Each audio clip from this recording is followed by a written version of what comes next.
आप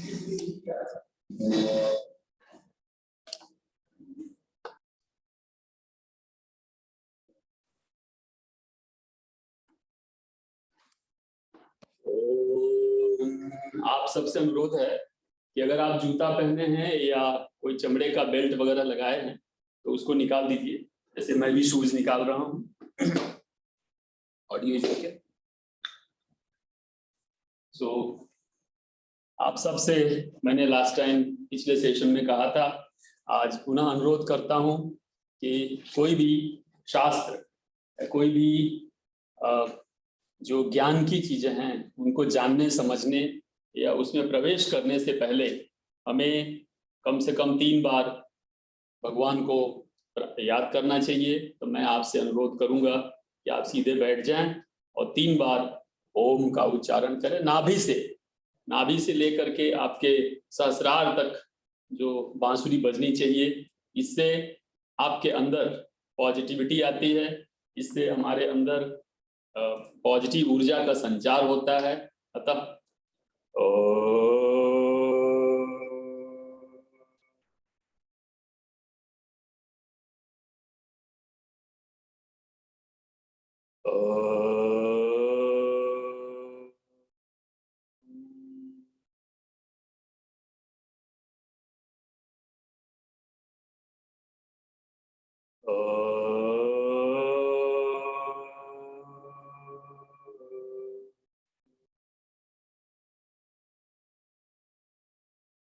ओम अथ श्रीमद्भगवद्गीतासु उपनिषत्सु ब्रह्म विद्यायां योगशास्त्रे श्रीकृष्णार्जुन संवादे अर्जुन विषाद योगो नाम प्रथमोऽध्यायः।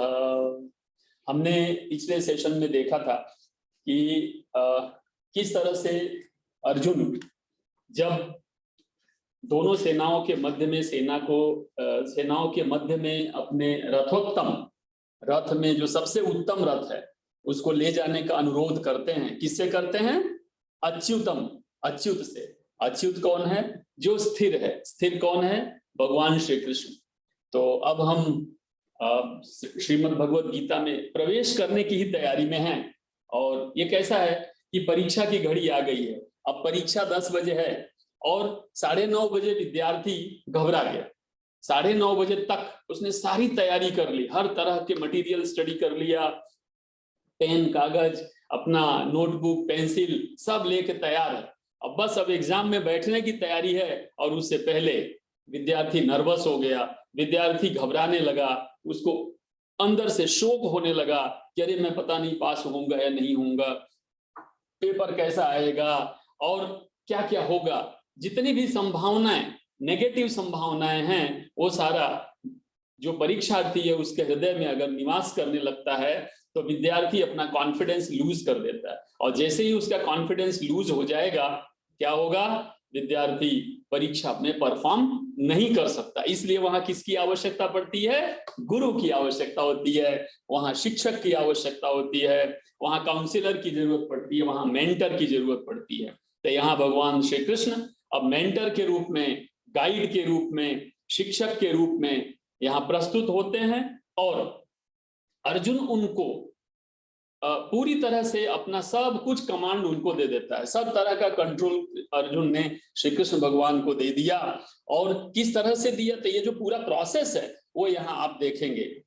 और क्यों घबरा रहे हैं? क्योंकि सामने किसको देखा? श्लोक नंबर 34 में हम देखेंगे, आचार्याः पितरा पुत्राः तथैव च पितामहाः मातुलाः श्वशुरा पौत्राः श्याला संबंधिनस्तदा एतान् हन्तुम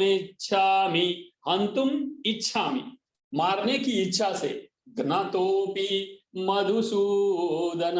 यहाँ पे अर्जुन भगवान को किस नाम से पुकारते हैं? मधुसूदन। मधु का मर्दन करने वाला, मधु को सजा देने वाला, मधु को मारने वाला, अर्थात यहाँ पे राक्षस, अहंकारी राक्षस है मधु नाम का, उसके अहंकार का सूदन, उसको खत्म करने वाला कौन था? मधुसूदन, अर्थात भगवान श्री कृष्ण। उनको कह रहे हैं कि मुझे किसी हंतुम इच्छा में, ये हंतुम यानी मारने की इच्छा, मारने की इच्छा नहीं है। अपि त्रैलोक्य राज्यस्य हेतोः किम नु मही कृते। यहाँ दो चीजें हैं, त्रैलोक्य है और महीकृत, यानी पूरी पृथ्वी का राज्य ही क्यों ना मुझे मिल जाए। हे मधुसूदन, हे अच्युत, क्योंकि अच्युत से शुरू करते हैं। अच्युत है, उनके रथ को दोनों सेनाओं के मध्य में कौन लाया? अच्युत। अच्युत लाते हैं, उसके बाद श्री कृष्ण सबका अवलोकन करते हैं, सबको देखते हैं कि अच्छा सेनाएं कैसे हैं, क्या खड़ी हैं, कौन कौन है, किससे मुझे युद्ध करना है, कैसे करना है, किस लोकेशन में कौन से धनुष बाण के साथ, कौन से रथ पे कौन सवार है, वो देखते हैं। और देखने के बाद अब खुद में अंदर अंदर वो मानसिक बीमारी से पीड़ित हो जाते हैं। और मानसिक बीमारी से पीड़ित होने के कारण क्यों, कारण कौन है? तो अपने लोग हैं। कौन है? आचार्य, अर्थात उनके खुद के गुरु, पितामह, उनके भाइयों के पुत्र और उनके सभी मामा, ससुर, पौत्र यानी बेटों के बेटे, साले, जितने भी संबंधी यानी इस शरीर से संबंधित जो लोग हैं।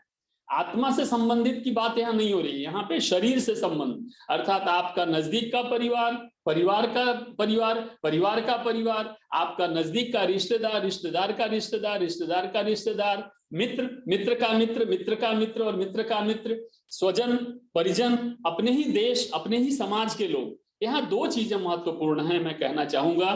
क्या? नंबर एक, कभी कोई दुश्मन नहीं होता और कभी कोई मित्र नहीं होता है। क्यों? ये दोनों दो बातें हो गई। इसलिए पहला, मित्र वो है जो आपसे ज्यादा जिसका मैचिंग होता है, वेवलेंथ मैच करता है, फ्रीक्वेंसी मैच होती है, वो आपका मित्र कहलाता है। और जिससे आपकी फ्रीक्वेंसी मैच नहीं हो रही है वो आपका शत्रु कहलाता है। लेकिन जिससे आपकी फ्रीक्वेंसी मैच हो रही है उसका तुलनात्मक अगर आप अध्ययन करें तो क्या होगा कि किसी से आपकी फ्रीक्वेंसी थोड़ी ज्यादा मैच होती होगी और किसी से आपकी फ्रीक्वेंसी थोड़ी कम मैच होती होगी, लेकिन फ्रीक्वेंसी मैच तो होती ही है। तो वो आप पे निर्भर है कि आप किससे अपनी फ्रीक्वेंसी मैच कर पाते हैं। इसलिए ना तो कोई शत्रु और ना तो कोई मित्र। इसीलिए अच्युत कहा, क्योंकि भगवान श्री कृष्ण क्या है? स्थिर भाव वाले हैं। उन कभी भी वो अपने आप को हर परिस्थिति में अपने आप को स्थिर पाते हैं। इसीलिए यहाँ पे कहते हैं त्रैलोक्यस्य, पूरा तीन लोक कौन सा? स्वर्ग, पृथ्वी और पाताल। स्वर्ग लोक, पृथ्वी लोक और पाताल लोक। वो कहते हैं कि ये तीनों भी क्यों ना हमको मिल जाए। अपि अर्थात भी, तो बोलते हैं कि ये तीनों भी अगर मुझे मिल जाए तो भी वो मेरे किस काम का? हेतोः किम, किस काम का है? किसी भी काम का नहीं है। क्यों? क्योंकि ये पृथ्वी का राज्य तो हमारे पास है ही। तो पृथ्वी के राज्य की तुलना में अगर तीन लोक भी मिल जाए, केवल पृथ्वी नहीं, पृथ्वी, स्वर्ग लोक और पाताल लोक, वो बोल रहे हैं कि केवल पृथ्वी तो छोड़ दो, हे मधुसूदन, मुझे तीनों भी दे दो तो भी यह युद्ध करने के लायक नहीं। मुझे क्यों युद्ध करना है? युद्ध नहीं करना चाहिए। यहाँ पे अर्जुन आते हैं श्लोक नंबर 35 पे, और यहाँ पे थोड़ी बातें मैं आपको कहना चाहूंगा, थोड़ा सा आपको और इंटरेस्टिंग लगेगा। मैंने उस दिन बताया था श्लोक नंबर 1.24 में ऋषिकेश भगवान को कहा जाता है ऋषिकेश। किसने कहा? संजय ने। और इसी श्लोक में अर्जुन को संजय ने कहा गुड़ाकेश। गुड़ाकेश, गुड़ाकेश। ये सब थोड़ी चीजें जानने जैसी हैं जो आगे चल के आपको काम आएंगी अभी, क्योंकि हम लोग स्टडी कर रहे हैं, हम लोग श्रीमद् भगवद गीता पढ़ रहे हैं, तो पढ़ने में कुछ चीजें आएंगी। अब त्रैलोक्य है वो मैंने आपको बताया, तीन लोक, पृथ्वी, स्वर्ग और पाताल लोक है। तो उन्होंने कहा तीनों क्यों ना प्राप्त हो जाए, लेकिन वहां मुझे कोई सुख की प्राप्ति नहीं होगी हे मधुसूदन, इसलिए इनको मारने का कोई अर्थ नहीं है। ऐसा उनके कहने का सेंस है। नेक्स्ट लीजिए। 36 तक हम जाते हैं, फिर हम आपसे कुछ बातें करते हैं। यहाँ पे निहत्य धार्तराष्ट्रान्नः का प्रीति स्यात् जनार्दन। यहाँ देखिए भगवान का नाम क्या है? जनार्दन। का प्रीति, हमें क्या है उससे मिलने वाला है? हमें कोई सुख नहीं मिलने वाला है। निहत्य धार्तराष्ट्रान्न का प्रीति ही स्यात् जनार्दन। तो लिखा है कि हमें इनका वध करके, किसका? धार्तराष्ट्र, धृतराष्ट्र के जो पुत्र हैं उनका वध करके हमें क्या मिलेगा? हे जनार्दन। जनार्दन यानी कौन होता है? जिसकी पूरी पब्लिक, पूरी पीढ़ी, पूरी पृथ्वी जिसको अपना आदर्श मानती है, जिसका पालन पोषण भगवान करते हैं, उस व्यक्ति, उस महात्मा, उस परमात्मा का नाम जनार्दन है। तो कह रहे हैं हे जनार्दन। आप देखो यहाँ पे जनार्दन का इस्तेमाल किया है इन्होंने। मैं आगे बताऊंगा क्यों, किस तरह से किया जा रहा है। फिर क्या बोलते हैं? पापमेवाश्रयेदस्मान् अत्वैतानाततायिनः। बहुत ही बढ़िया ये वाक्य है। मैं थोड़ा इसका विश्लेषण लिख देता हूं जिससे आपको समझ में आए। उसको जरा जूम कर दीजिए। पापमेवाश्रयेदस्मान्, हाँ 34 नंबर का सेकंड लाइन। इसका मैं संधि लिखता हूं। पापम, ये आप लिख लीजिएगा अगर ध्यान रहे आपको तो। एवा पापमेवाश्रयेत, तो आश्रयेत, ठीक है। आश्रयेत अस्मान हत्वा, इतनी सारी चीजें इसके अंदर आती हैं। एतान, और उसके बाद क्या है? आततायिनः, वो मैं बड़ा लिखता हूं थोड़ा। आततायिनः, आततायिनः। ये केवल इतना श्लोक नंबर 36 का लास्ट लाइन है। 36 का लास्ट लाइन अब देखना। पापमेवाश्रयेदस्मान्, वहां पे लिखा है हत्वैतान् आततायिनः। किसके हत्या से हमको पाप मिलेगा? पापमेव, मतलब हमको पाप लगेगा, ठीक है। पापमेवाश्रयेदस्मान्, हमें किसको पाप लगेगा? हमें। हत्वा एतान, किसको मारने से? उनको मारने, उनको यानी यहाँ पे कौरवों को, या कौरवों की जो सेना है उसको अगर हम मारते हैं, वो है कौन? आततायिनः। तो अर्जुन की दृष्टि में जनार्दन को कह रहे हैं, समझिएगा। जनार्दन जो सभी का पालक है, जो सभी का पालन पोषण करने वाला है। तो जो सभी में कौरव भी आ गए और पांडव भी आ गए, पूरी पृथ्वी आ गई। अब जनार्दन यहाँ ऊपर है और उनके नीचे इधर पांडव भी हैं और इधर कौरव भी हैं। पांडव में अर्जुन है। अर्जुन जनार्दन से कह रहे हैं कि हे जनार्दन, आप जिसका पालन पोषण करते हो, पालन पोषण तो दोनों का करेंगे, पांडव का भी करते हैं और कौरवों का भी। तो बोले कि आप जिनका पालन पोषण करते हो, अर्थात कौन हुआ यहाँ पे? समझिएगा, कौरव की बात कर रहे। तो अर्जुन कहते हैं कि कौरव जो है वो क्या है? आतताई है। आतताई आप जानते हो, आतंकवादी, आपको दिमाग में। तो उनकी दृष्टि में वो सब आतंकवादी है। कौन? सब कौरव पक्ष के सभी लोग आतंकवादी हैं। एक चीज यहाँ देखिएगा कि यहाँ पे अर्जुन का जो विषाद है वो गहरे अंधेरे में चला गया। तो जिस तरह से बीज होता है, बीज को आप धरती के ऊपर रखोगे तो नहीं उगेगा। बीज को कहाँ ले जाना पड़ता है? धरती के अंदर डालना पड़ता है। तो जब बीज धरती के नीचे जाएगा तो अंधकार होगा, उसके ऊपर गर्मी लगेगी, उसको हवा पानी नहीं मिलेगा, उसको सूर्य की रोशनी नहीं मिलेगी, अंदर अंदर वो कितना व्याकुल हो जाएगा। तो जब व्याकुलता की घड़ी आती है, जब आप जनार्दन को याद करते हो, तो जनार्दन धीमे से प्रकाश की एक किरण आपके पास भेजते हैं। वो प्रकाश की किरण बीज के पास पहुंचती है और बीज के अंदर से पेड़ उगाता है, बड़ा सा वृक्ष निकलता है। यह बीज जब इस विषाद में जाता है, जब अंधकार में जाता है, जब अज्ञान को प्राप्त होता है और भगवान को याद करता है, उस समय भगवान उस बीज को शक्ति देते हैं, एक प्रकाश की किरण भेजते हैं। और क्यों? क्योंकि आपने जनार्दन को याद किया। जनार्दन को आप जनरली सुख के समय में तो याद करते नहीं है। किस समय याद करते हैं? दुख के समय में। और जब दुख पड़ता है तो जनार्दन याद आते हैं, और जनार्दन याद आया तब क्या होगा? आपकी उन्नति होती है। और आप कहां से निकलते हो? दुख की घड़ी से, अंधेरे से प्रकाश की ओर, अज्ञान से ज्ञान की ओर, आप अवनति से उन्नति की ओर आप अग्रसर होते हैं और आप लक्ष्य को प्राप्त करते हैं। छोटा करिए। इसके बाद कहते हैं, बहुत ही मजेदार है, देखिएगा, तस्मान्नार्हा वयं हन्तुम, श्लोक नंबर 37, धार्तराष्ट्रा स्वबान्धवान्, स्वबान्धवान् बहुत ही महत्वपूर्ण है। तस्मान्नार्हा वयं हन्तुम धार्तराष्ट्रान् स्वबान्धवान्, अपने भाई बहन, आप समझो, धार्तराष्ट्र अर्थात कौरव, धृतराष्ट्र के पुत्रों को, और स्वबान्धवान, अब समझो अर्जुन को सब लोग अपने दिखाई देते हैं, यहाँ पे स्वजन है, सभी लोग उनके अपने हैं। स्वजनम ही कथम हत्वा, अपने लोगों को मारने से आप खुद कहिए सुखिनः श्याममा, यहाँ श्याम जो है वो भगवान श्याम नहीं है, श्याम मतलब यहाँ पे मैं भी, तो बोलते हैं कि क्या इनको मारने से आपको लगता है कि हम सुख को प्राप्त करेंगे? हे माधव, माधव को कहते हैं हे माधव। आप देखो दूसरा नाम इस्तेमाल किया भगवान श्री कृष्ण का अर्जुन ने यहाँ पे, तो मैं आपको बताऊंगा, आप देखना श्लोक नंबर 1, हाँ, ये जितने भी श्लोक हैं लगभग 1:24 से लेके 1:44 तक, अभी मैं आपको शॉर्ट में भी बताऊंगा, ये आपको ध्यान रहना चाहिए। 1:24 से 1:44,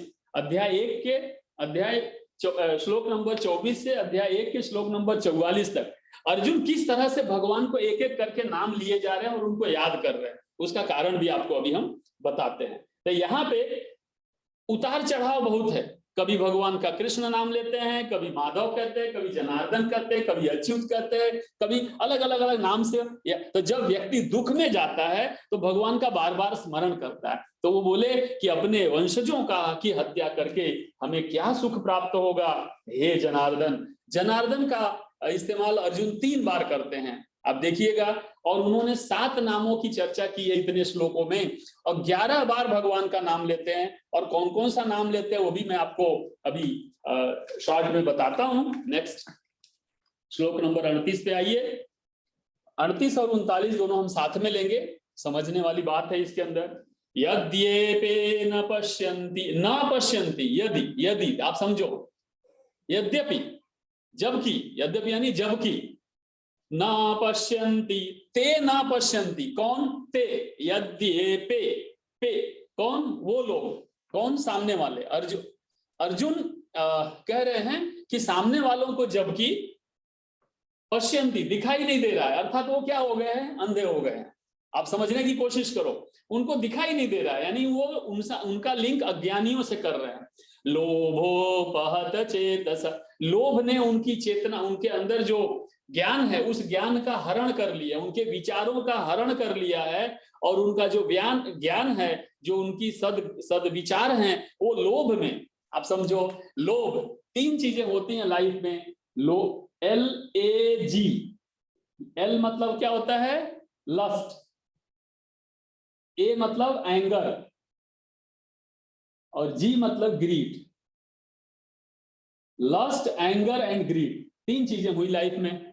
वहां से पहला लक्षण क्या अर्जुन ने बताया? लोभ, पहला। ग्रीड, आपके पास भी भगवान ने पैर दिया जिसको लेग कहते हैं, LEG, आप समझिएगा, ये LEG और ये LAG है, दोनों में कंफ्यूज मत हो जाना। वैसे हमारे जीवन को लैग नाम का लेग पीछे पड़ा ही रहता है, यानी हमारे जीवन में ये जो लस्ट, एंगर, ग्रीड, यानी काम, लोभ और क्रोध, ये तीनों हमारे जीवन को चारों ओर से जकड़ के रखते हैं, तो ये भी हमारे जीवन के लेग ही कहलाएंगे वैसे तो, लेकिन हमें यहाँ अर्जुन ग्रीड पे फोकस करते हैं। वो क्या बोल रहे हैं कि ग्रीड, क्यों? क्योंकि ग्रीड से क्या उत्पन्न होगा? क्रोध उत्पन्न होता है। अगर ग्रीड पूरा नहीं हुआ, हमारा लोभ पूरा नहीं होता है, मान लो मुझे कोई चीज चाहिए लालच में और हम उसके पीछे पड़ गए, नहीं मिल रहा है, तो क्या होगा? मुझे क्रोध उत्पन्न होगा। तो इसीलिए उसने ग्रीड को पकड़ा। तो क्या बोला? लोभोपहत चेतसः न पश्यन्ति ते यद्यपि, अर्थात उन लोगों को जबकि दिखाई नहीं दे रहा है। क्यों नहीं दिखाई दे रहा है? लोभ में पड़े हुए हैं, मूर्छा में पड़े हैं, अर्थात वो स्वप्न लोक की दुनिया में है, अर्थात वो गलत इल्यूजन की दुनिया में है। तो उनको लोभ दिख रहा है, किस चीज का? राज्य का लोभ है, अहंकार का लोभ है, यश का लोभ है, हर प्रकार का लोभ है। अर्थात उनको हर चीज के लिए युद्ध दिखाई दे रहा है केवल, और कुछ। इसलिए वो लोग कुलक्षय कृतम दोषम, आप समझो कुल। अर्जुन ने पूरे अपने ये 8-10 श्लोकों में कुल शब्द का जो इस्तेमाल है वो 10 बार किया है। कुल यानी कुल उसके लिए कितना महत्वपूर्ण है आप समझिएगा। 10 बार कुल का इस्तेमाल। कुल यानी आपका परिवार, आपकी पीढ़ी, आगे की पीढ़ी, पीछे की पीढ़ी, जिस समय वर्तमान काल है उस समय की के सभी लोग। कुल यानी केवल एक व्यक्ति नहीं है यहाँ पे, पूरे कुल, पूरे कुल की बात कर रहे हैं। यानी कुल कितना महत्वपूर्ण रहा होगा। आज की दुनिया में हम कुल को लगभग भुला चुके हैं। अब तो हम 2 या 3 या 4 लोग ही साथ में रहते हैं। अब परिवार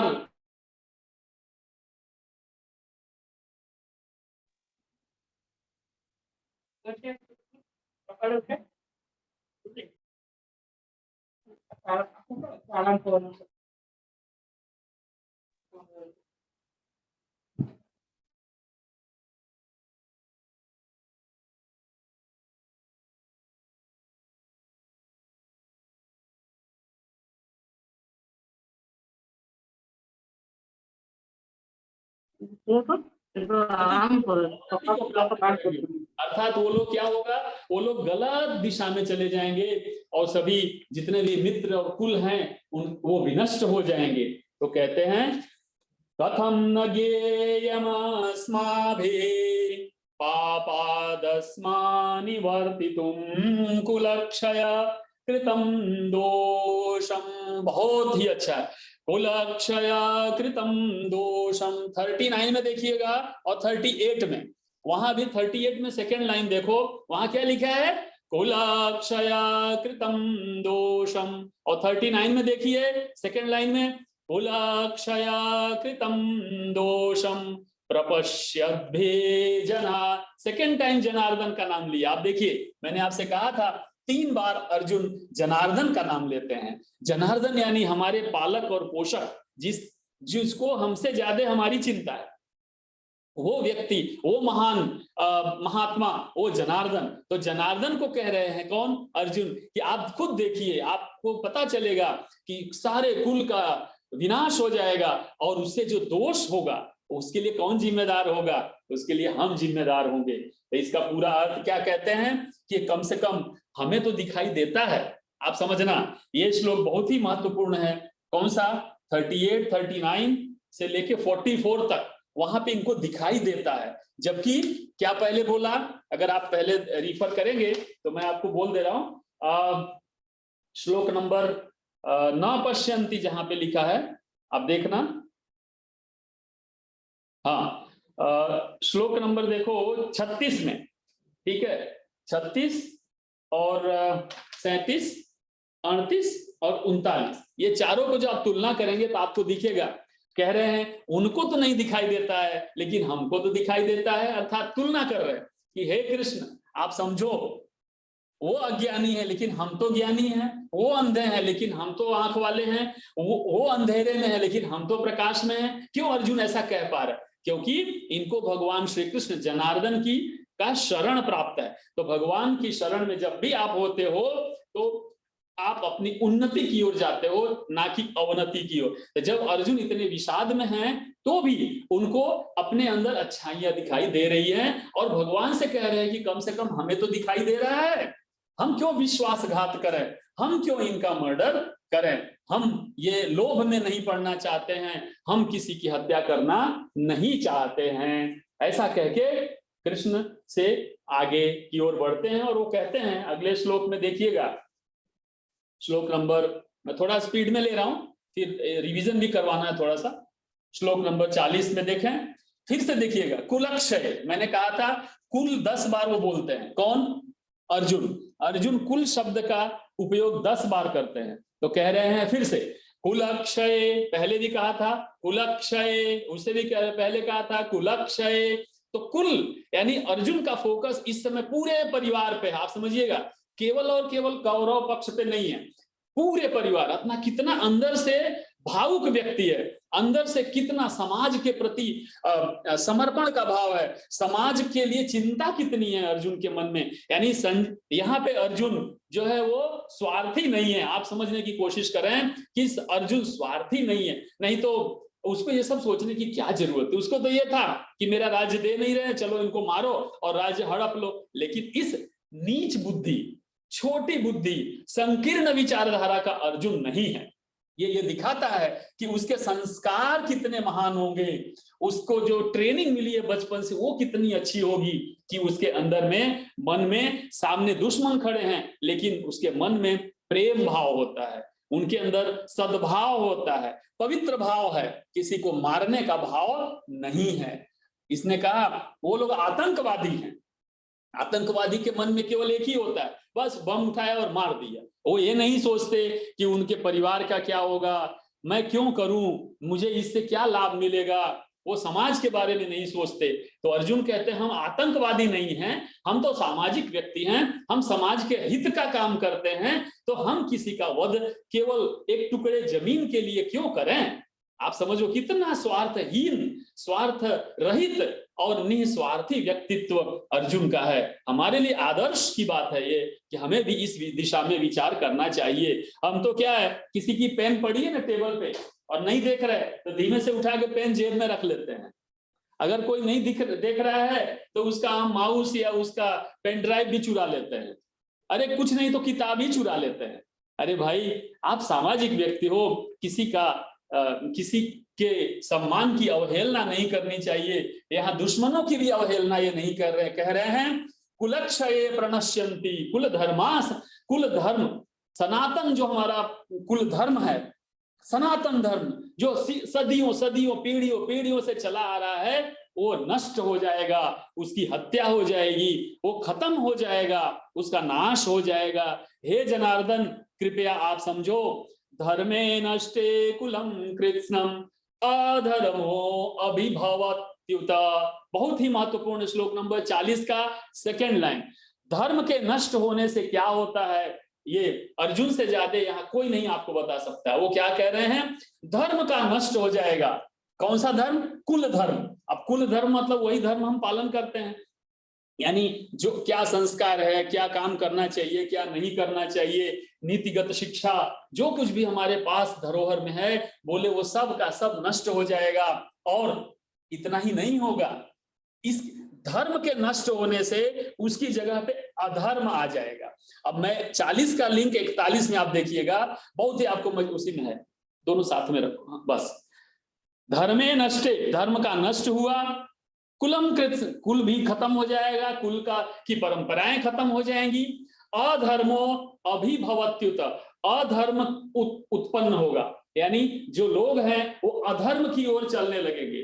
और जैसे ही अधर्म की ओर चल, धर्म तो खत्म हो गया, अधर्म प्रारंभ हो गया, क्योंकि अब पुराने लोग रहे नहीं, तो जब अधर्म चालू होगा तो उसको कंट्रोल करने वाला कोई नहीं बचेगा। बहुत महत्वपूर्ण है, समझिएगा।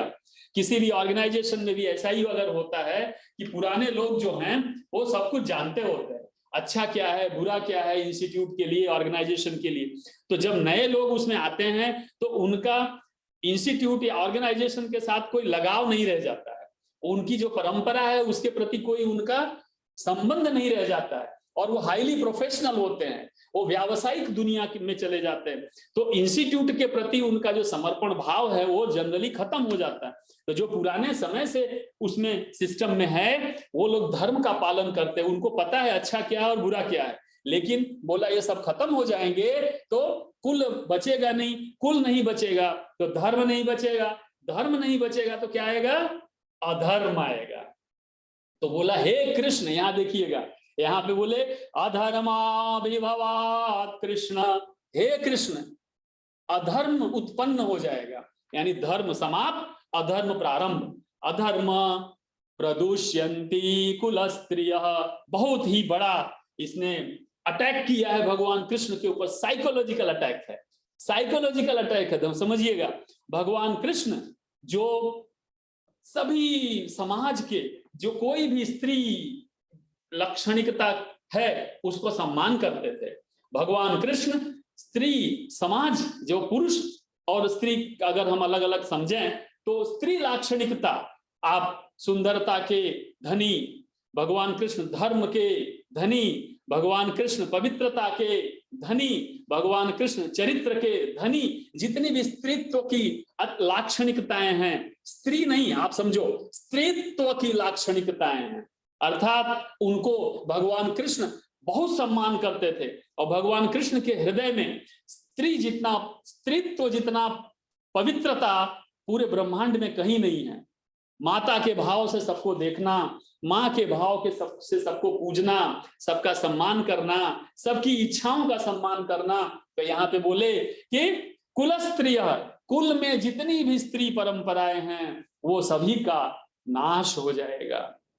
यानी कुल में जो स्त्री परंपरा है, स्त्रियों का जो सम्मान है वो समाप्त हो जाएगा। स्त्रियों की जो वैल्यू है, उनकी जो कीमत है, उनकी जो गरिमा है वो समाप्त हो जाएगी, आप समझिए। और कृष्ण स्त्री रक्षा के लिए द्रौपदी के चीरहरण के लिए 1 सेकंड के अंदर हाजिर हो गए। इसके लिए तो इतना बड़ा महाभारत हो गया। क्यों? क्योंकि स्त्री की रक्षा नहीं हो सकती थी, स्त्री की इज्जत, स्त्री का जो सम्मान है वो मेंटेन नहीं हुआ, उसके सम्मान को किसी ने ध्यान नहीं दिया, तो कृष्ण वहां पे हाजिर हो गए, आप समझो।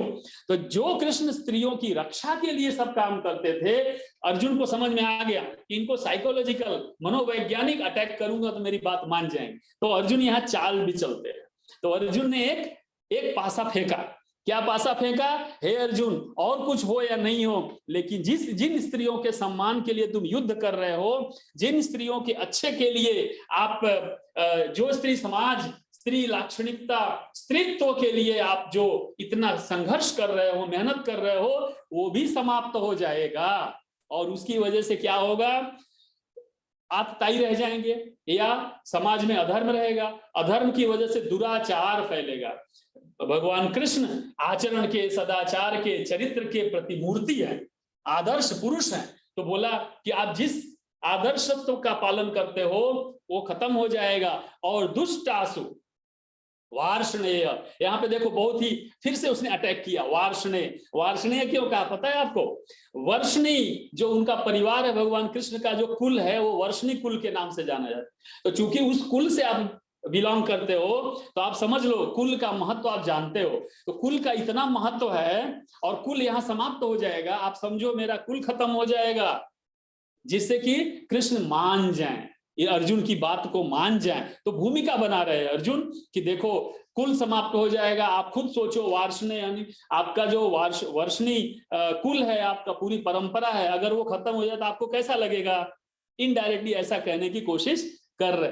जायते वर्ण संकर, और क्या बोला कि समाज में दुराचार फैल जाएगा, आतताई बढ़ जाएंगे, स्त्रियां ज्यादा होंगी, पुरुष खत्म हो जाएंगे। ऐसा कहा जाता है कि केवल और केवल 10% पुरुष पूरी पृथ्वी पर बचे थे महाभारत के बाद। 10%, 90% पुरुष समाप्त हो गए।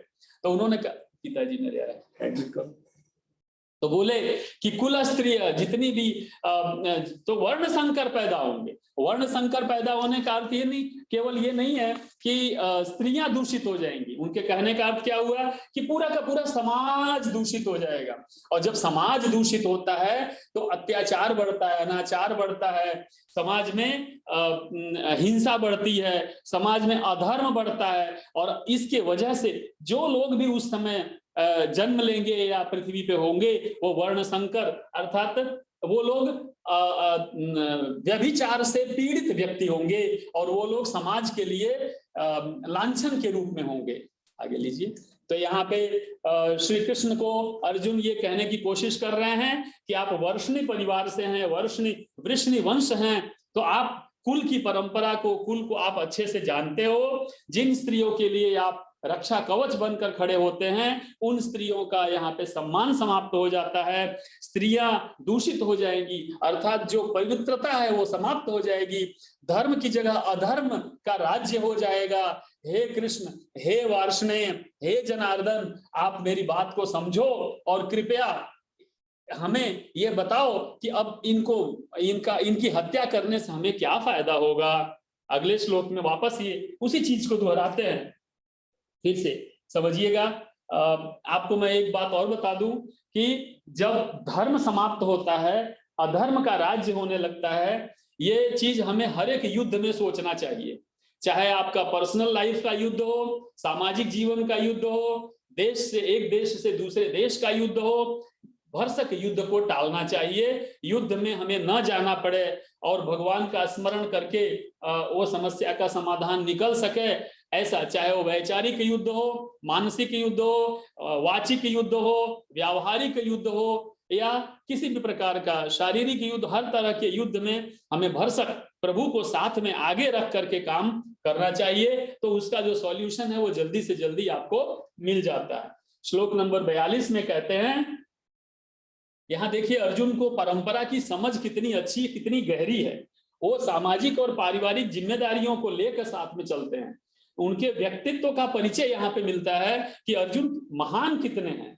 वो कहते हैं, लेकिन एक चीज और समझिएगा कि यहाँ पे अर्जुन क्षत्रिय होते हुए, क्षत्रित्व का पालन करते हुए ब्राह्मणत्व का अर्थात पंडितों की भाषा का इस्तेमाल कर रहे हैं और कह रहे हैं संकरो नरकायैव कुलग्नानां कुलस्य च। कुल कुल बार बार कुल की बात कर रहे हैं। अर्जुन ने 10 बार कुल शब्द का इस्तेमाल किया। कुलस्य च पतन्ति पितरो येषां लुप्त पिंडोदक क्रियाः।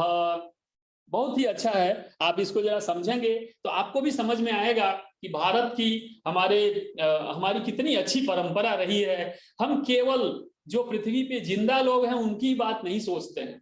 एक व्यक्ति युद्ध में खड़े हैं, सामने से कभी भी वॉर हो सकता है, कभी भी अटैक हो सकता है, लेकिन वो किसके बारे में चिंता कर रहे हैं आप समझो। परिवार के बारे में सोच रहे हैं, जो मरने वाले उनके परिवार के बारे में सोच रहे हैं, पितरों के बारे में, जो माता पिता परिवार आपका वो पहले उनका जो पीढ़ी है पीछे की, उसके बारे में चिंता कर रहे हैं। वो जो पिंडोदक क्रिया है, अर्थात मृत्यु के बाद जो पिंडदान वगैरह किया जाता है, जो मरे हुए लोग हैं उनकी आत्मा के लिए, उनके उद्धार के लिए, उनके लिए जो किया जाता है, दान पुण्य पिंडदान वगैरह किया जाता है, उन क्रियाओं के बारे में भी वो सोच रहे हैं। और वो कह रहे हैं भगवान से कि आप सोचो, हमारे और जो लोग मर जाएंगे उनके कुलों के जो पितर हैं, उनके जो पूर्वज हैं, उनका कितना पतन हो जाएगा। क्यों पतन होगा आप समझिएगा। उनका पतन कैसे हो जाएगा? क्योंकि वो आपके लिए इतना सब करके गए हैं, परंपरा का तैयार करके गए हैं, और आप उसमें से वंचित रह जाओगे तो बोल रहे हैं कि ये सब खत्म हो जाएगा। और कितना जो जीवन है मनुष्य का जानवरों जैसा हो जाएगा, यानी मनुष्यता का जो जीवन है, जो मानवता है, वो समाप्त हो जाएगी। इसलिए हे अर्जुन, सब के सब नरक को प्राप्त होंगे।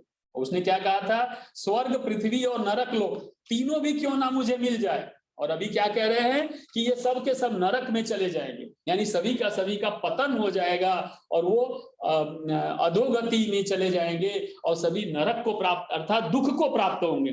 सबको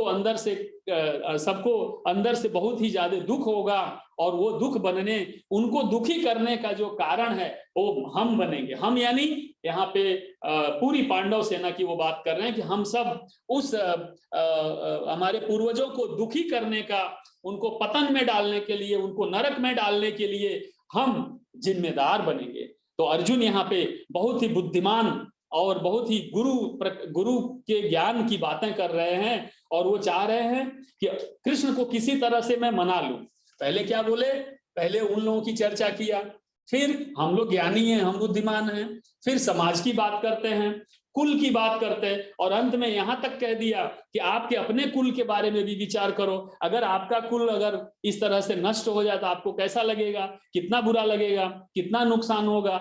और कुछ नहीं तो अपने पितरों के बारे में तो सोचो। अगर हमारे बारे में नहीं सोचते हो तो कम से कम अपने पूर्वजों के बारे में सोचिए, और पूर्वज हमारे कितने दुखी होंगे। अर्थात अर्जुन हॉरिजॉन्टल और वर्टिकल 360 डिग्री सोच रहे हैं।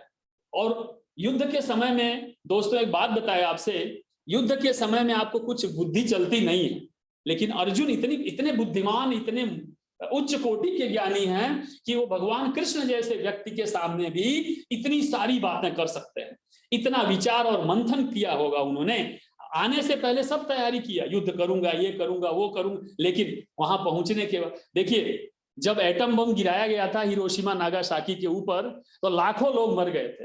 अर्जुन का वही परिस्थिति है। अर्जुन अपने आंख के सामने लाखों लोगों की लाश देख रहे हैं, लाखों लोगों की लाश उनके सामने, जानवर चाहे हाथी घोड़े मनुष्य समाज पूरा का पूरा सामने उनके आगे लाश पड़ी है। एक ऑफिस में एसी रूम में बैठ के चर्चा करना, अरे युद्ध हो जाएगा, 2 लाख लोग मर जाएंगे, हम जीत जाएं, और जब आपके सामने 1 लाख लोगों की लाश पड़ी हो, आप सांस नहीं ले सकते। अर्जुन की परिस्थिति आप सोचिए। अर्जुन यहाँ पे कायरता को प्राप्त नहीं हुए हैं, अर्जुन निर्दोष भाव है, अर्जुन स्वार्थ रहित व्यक्ति है, अर्जुन अंदर से पवित्र व्यक्ति है, और उनको युद्ध में जबरदस्ती घसीट के लाया गया। वो युद्ध करने के लिए नहीं आए थे, युद्ध करने को मजबूर किया गया व्यक्ति है। आप समझ रहे हैं? आगे के श्लोक में अर्जुन कहते हैं लुप्त पिंडोदक क्रिया, आगे लीजिए 43 दोषैरेतैः कुलग्नानां, फिर से कुल की बात किया, दोषैरेतैः कुलग्नानां वर्ण संकर कारक। ये वर्ण संकर के कारण कौन बनेंगे? हम बनेंगे। हर व्यक्ति चाहता है कि हमारी आगे आने वाली जो पीढ़ी है वो स्वस्थ हो, दिमाग से, शरीर से, आचरण से, व्यवहार से, चरित्र से, हर तरह से पवित्र होनी चाहिए, स्वस्थ होनी चाहिए। अर्जुन को चिंता किसकी सता रही है? आगे आने वाली पीढ़ी। अर्जुन को चिंता किसकी सता रही है? पूर्वज, जो पहले की पीढ़ी है। अर्जुन को चिंता किसकी हो रही है? वर्तमान काल की। तो अर्जुन के लिए भूतकाल, वर्तमान काल और भविष्य काल तीनों का दिग्दर्शक है, तीनों उनको दिखाई पड़ रहा है। हमें और आपको तो वर्तमान तो छोड़ दो, भविष्य तो छोड़ दो, वर्तमान भी नहीं दिखाई देता है। अर्जुन को तीनों दिखाई दे रहा है, और वो भी युद्ध की घड़ी में। उत्साद्यन्ते जाति धर्माः, यहाँ जाति धर्म मतलब वो ब्राह्मण क्षत्रिय वैश्य शूद्र वाला नहीं, जाति धर्म, जो जिस जाति जहां जो भी है, हर जाति में, हर जगह, हर प्रकार से लोगों का जो धर्म है, वो ये नहीं कह रहा है क्षत्रिय धर्म नष्ट हो जाएगा, ये नहीं कह रहा है कि ब्राह्मण धर्म नष्ट हो जाएगा, ये नहीं कह रहा है कि, क्या कह रहे हैं? पूरा मनुष्य जाति, जाति यहाँ पे किसकी? मनुष्य जाति, मानवता नाम का जो धर्म है वो समाप्त हो जाएगा। क्यों? आप समझिए। और अगर ये खत्म हो गया, कुल धर्माश शाश्वता, शाश्वत अर्थात इटर्नल, शाश्वत यानी जब से ब्रह्मांड बना है तब से, और जब तक ब्रह्मांड चलेगा तब तक शाश्वत है। कौन? कुल धर्मा। अर्जुन के ज्ञान से ये पूरा का पूरा शाश्वत है। अब आगे भगवान कृष्ण बताएंगे कि कुल धर्म शाश्वत नहीं है, क्यों, कैसे और क्या। लेकिन अभी तक श्लोक नंबर 43 में अर्जुन जो बात कर रहे हैं वहां तक ये हो रहा है कि सब के सब नष्ट हो जाएंगे, चाहे वो कुल धर्म हो, मानवता हो, और सब कुछ इस पृथ्वी लोक से समाप्त हो जाएगा। दुष्कर्म शुरू हो जाएंगे और परंपराएं समाप्त हो जाएंगी, दुराचारी पैदा हो जाएंगे, अवांछित अर्थात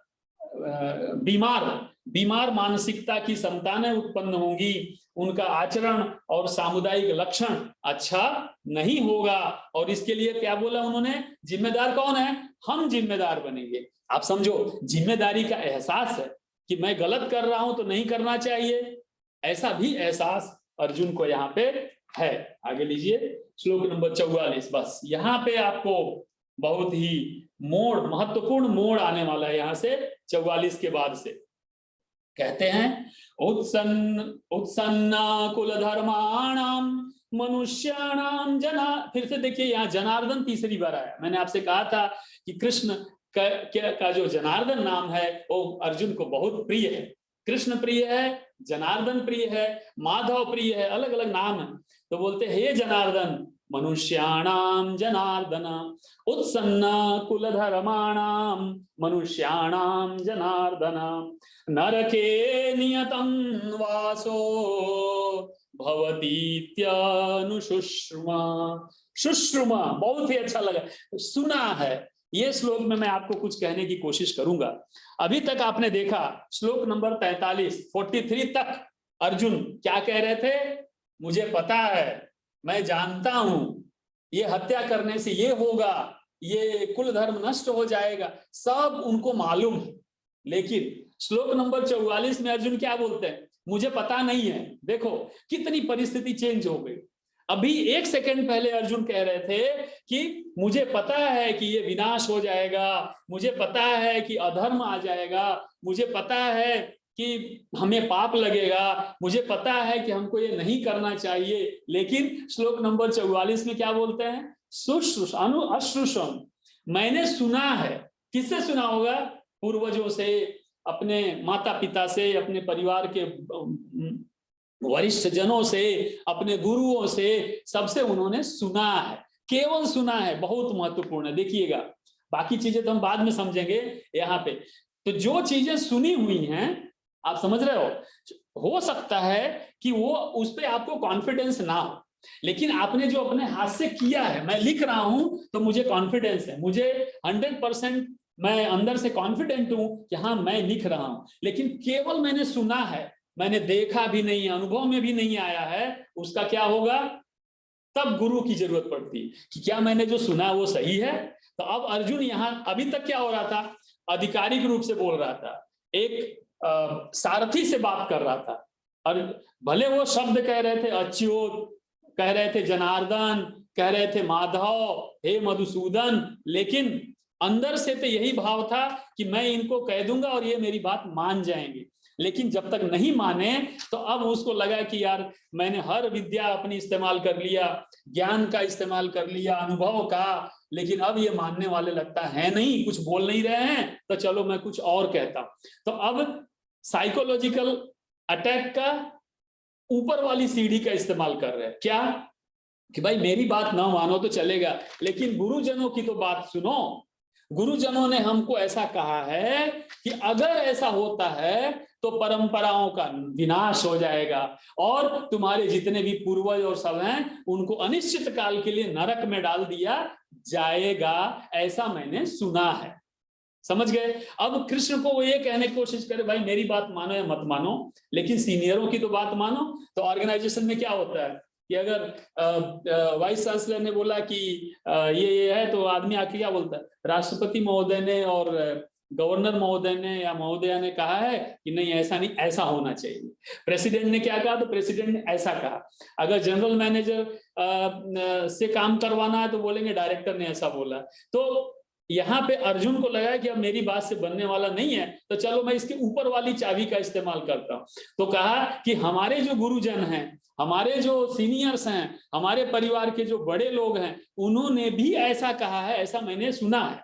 आपने भी सुना ही होगा, इनडायरेक्टली कह दिया। तो कम से कम अब तो बात मान जाओ कि हमारे कुल का, धर्म का, परंपरा का, अस्तित्व का, पवित्रता का, सदाचरण का, मानवता का हनन हो जाएगा, विनाश हो जाएगा, और सब के सब अनिश्चित काल के लिए, इनफाइनाइट टाइम के लिए, अनियतम, लिखिए नरके नियत, नरक में अनियतम यानी निश्चित नहीं है कि कितने से, यानी अनंत काल के लिए सब के सब वासो चले जाएंगे। कहां? नरक में चले जाएंगे। तो हे कृष्ण, अब हमारी बात आप मानो, क्योंकि आप जनार्दन हो। हे जनार्दन, आप हमारी बात को कृपया सुने। आगे अब यहां से अर्जुन अपनी सारी कोशिशों के बावजूद कुछ नहीं कर पा रहे हैं, तो अब वो सरेंडर अर्थात अब पूरी शरणागति की तरफ जा रहे हैं, और अंत में जो अंतिम उसका धनुष, अंतिम बाण, अंतिम बुद्धि है, वो इस्तेमाल करने जा रहे हैं। अब सुनिएगा, अंतिम बुद्धि यानी सब कोशिश नाकाम। बच्चे चॉकलेट मांगते हैं तो पहले मांगेंगे एक बार, फिर 2 बार, फिर तीसरी बार, फिर आप ना बोलोगे, नहीं सुनोगे, फिर वो मम्मी से कहेंगे, दादा से कहेंगे, दादी से कहेंगे, कहीं से हार थक जाएंगे तो बोलेंगे आप चॉकलेट नहीं देंगे तो हम नहीं पढ़ेंगे।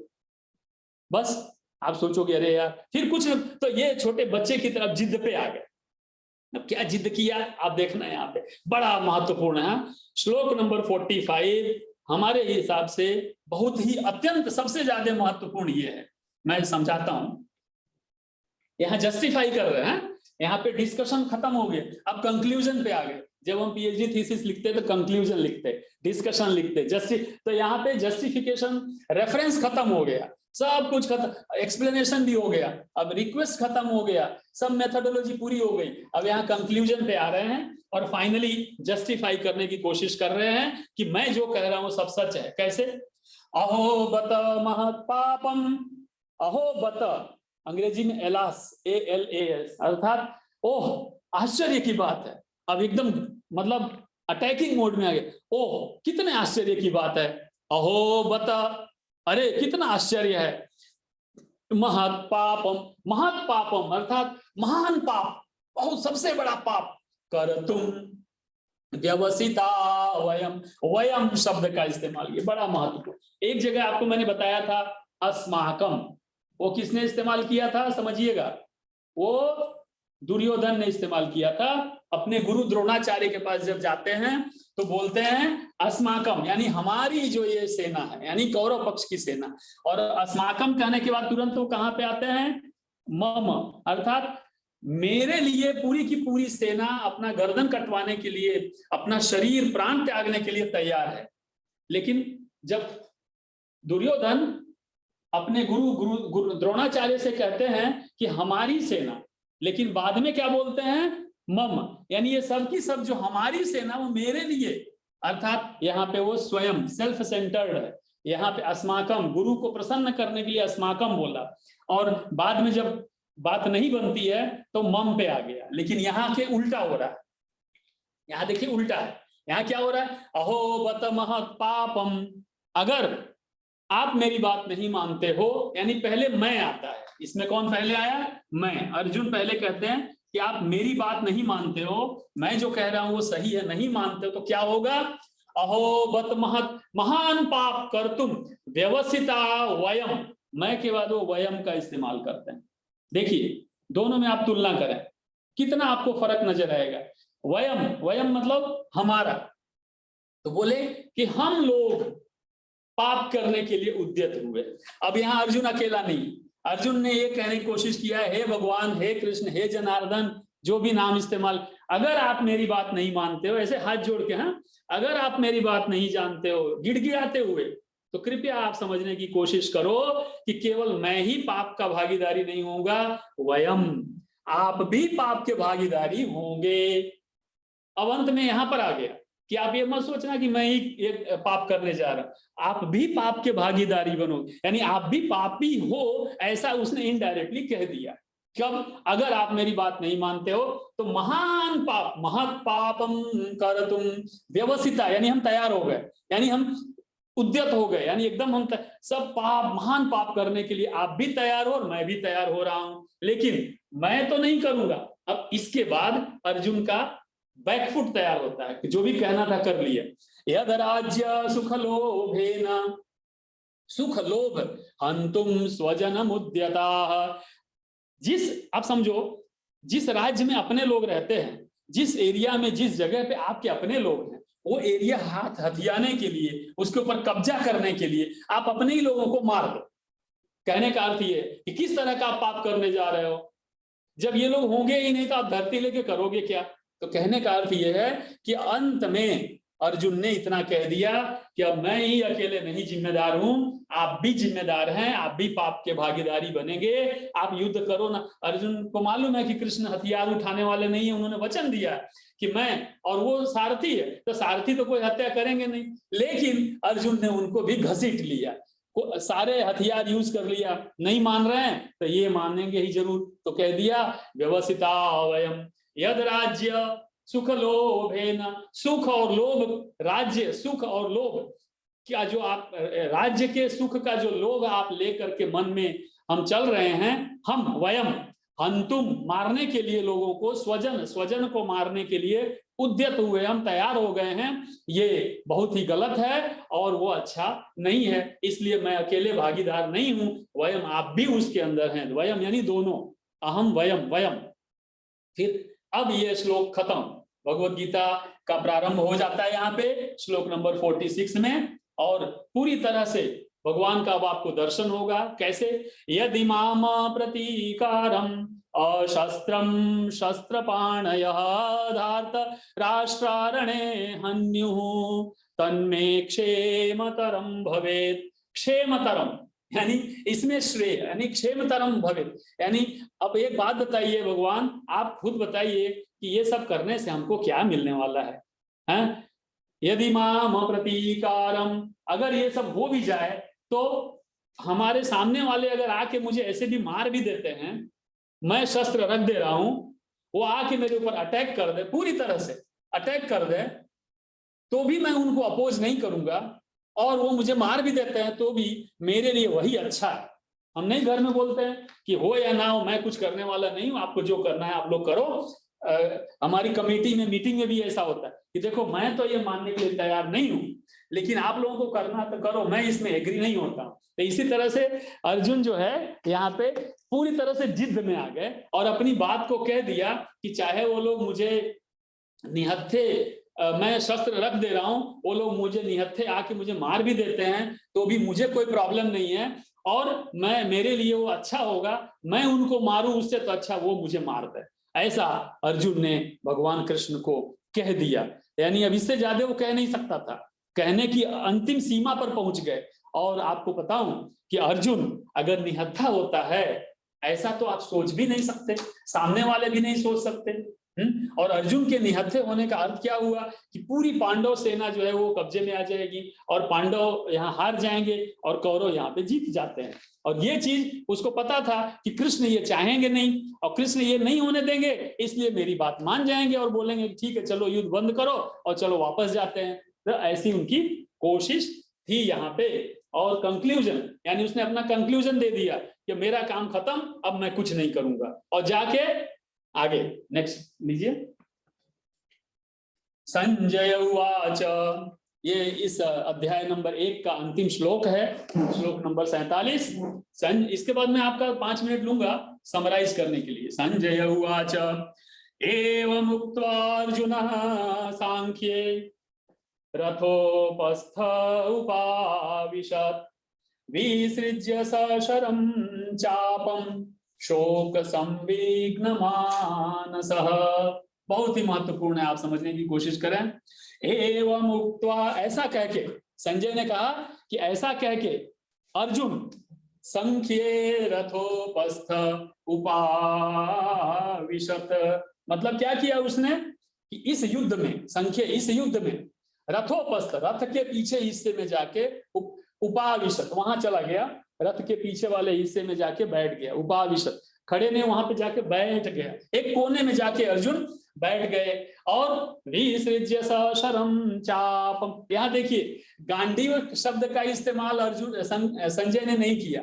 पहले क्या किया, जब बोले अर्जुन ने कहा कि आप मुझे दोनों सेनाओं के मध्य में रथ को लेकर के स्थापित कर दीजिए, तो उस समय संजय ने कहा धृतराष्ट्र को कि गुडाकेश ने भगवान ऋषिकेश को कहा कि और युद्ध का धनुष की तैयारी वगैरह करके, धनुष बाण धारण करके बोले कि आप मेरे रथ को, उत्तम को ले जाकर के मध्य में स्थापित करी। तो वहां पे संजय ने अर्जुन को गुडाकेश कहा। और जब इस श्लोक में आते हैं, श्लोक नंबर 47 में, तो यहाँ पे क्या हुआ, संजय ने अर्जुन को गुडाकेश नहीं कहा, वहां पे क्या बोला, अर्जुन कहा। आप दोनों में अंतर समझिए। तो जब आप किसी को संबोधित करते हैं तो आपको पता होना चाहिए कि हम कब, क्यों, कैसे संबोधित करें। तो वहां पे गुडाकेश क्यों, क्योंकि अर्जुन युद्ध के लिए तैयार, धनुष बाण लिए, एकदम वीर योद्धा की तरह, और भगवान कृष्ण को ऑर्डर देते हुए आप मेरे रथ को वहां स्थापित करिए। तो वहां पे संजय ने अर्जुन के इस रूप को गुडाकेश की संज्ञा दी, क्योंकि उनका नाम गुडाकेश है, क्योंकि वो निद्रा पे विजय प्राप्त किए। और श्लोक नंबर 47 में आते आते 23 श्लोक के बाद संजय, अर्जुन, अब अर्जुन की परिस्थिति क्या है, एकदम छोटे बच्चे की तरह निहत्थे होके और रथ में पीछे जाके बैठ जाते। तो जब बैठ जाते हैं एकदम सिकुड़ के ऐसे, तब क्या हुआ, अब यहाँ गुडाकेश नहीं है, यहाँ कौन है, यहाँ संजय ने अर्जुन को अर्जुन कहा है। बहुत बढ़िया बात है। और यहाँ पे गांडीव नहीं कहा, वहां पे क्या कहा था, गांडीव लेकर के वो आगे आते हैं। यहाँ क्या बोलते हैं, सशरम चापम, यानी जो उनका धनुष है, यहाँ पे गांडीव नहीं धनुष का इस्तेमाल किए, यानी उन्होंने अपना सब हस्त शस्त्र सब कुछ, धनुष बाण सब कुछ वहां पे रख दिया और जाके शोक संविघ्न मानसः, मैं फिर से आपको यहाँ ध्यान दिलाने की कोशिश करूंगा, मानसः बहुत ही महत्वपूर्ण है, क्योंकि पूरा श्रीमद् भगवद गीता पूरी तरह से साइकोलॉजी का ग्रंथ है, पूरी तरह से मानसिक जो बीमार लोग हैं उनको ठीक करने का की दवा है, इसके अंदर औषधि है। तो मानस शोक में इसीलिए विषाद योग कहा गया कि अर्जुन यहाँ पे विषाद को प्राप्त होते हैं। और योग क्यों कहा गया? क्योंकि विषाद और अर्जुन दोनों का मेल नहीं खाता है, लेकिन विषाद को अर्जुन प्राप्त हुए, यानी विषाद और अर्जुन का मेल हो जाता है यहाँ पे, अर्थात विषाद अर्जुन के ऊपर हावी हो जाता है, तो यहाँ पे योग हुआ, दोनों का मिलन होता है और यहाँ पे अर्जुन पूरी तरह से व्यथित होकर के बैठ जाते हैं। अब जरा हम समरी ले लें। आज मैं आपको अगले 5 मिनट में एक समरी देता हूं मैं वाला। हाँ, थोड़ी बातें हैं, आप थोड़ा ध्यान से समझने की कोशिश करिएगा, मैं स्पीड में लूंगा, बहुत सारी चीजें इसमें मुझे कहनी है आपको। ओम अथ श्रीमद्भगवद्गीतासु उपनिषत्सु ब्रह्म विद्यायां योग शास्त्रे श्री कृष्णार्जुन संवादे अर्जुन विषाद योगो नाम प्रथमोऽध्यायः। ये मैं पूरा पढ़ूंगा क्योंकि आप ये सेशन जो है उच्चारण का भी सेशन कहा गया है। ओम हरि ओम तत्सत्। ओम नमो भगवते वासुदेवाय। प्रथमोऽध्यायः अर्जुन विषाद योगः। धृतराष्ट्र कौन है आपको बताया मैंने पहले। धर्म क्षेत्रे धृतराष्ट्र ने शुरुआत कहां से की? धर्म क्षेत्र, धर्म से। मामकाः पांडवाश्चैव, पहले श्लोक में मेरे और पराये का भाव आ जाता है यहाँ पे। संजय उवाच, उवाच मैंने ब्लैक से लिखा है, देखिए उवाच यानी बोला गया, अंदर से बोला गया, ये दिमाग से केवल कहा गया ऐसा नहीं है।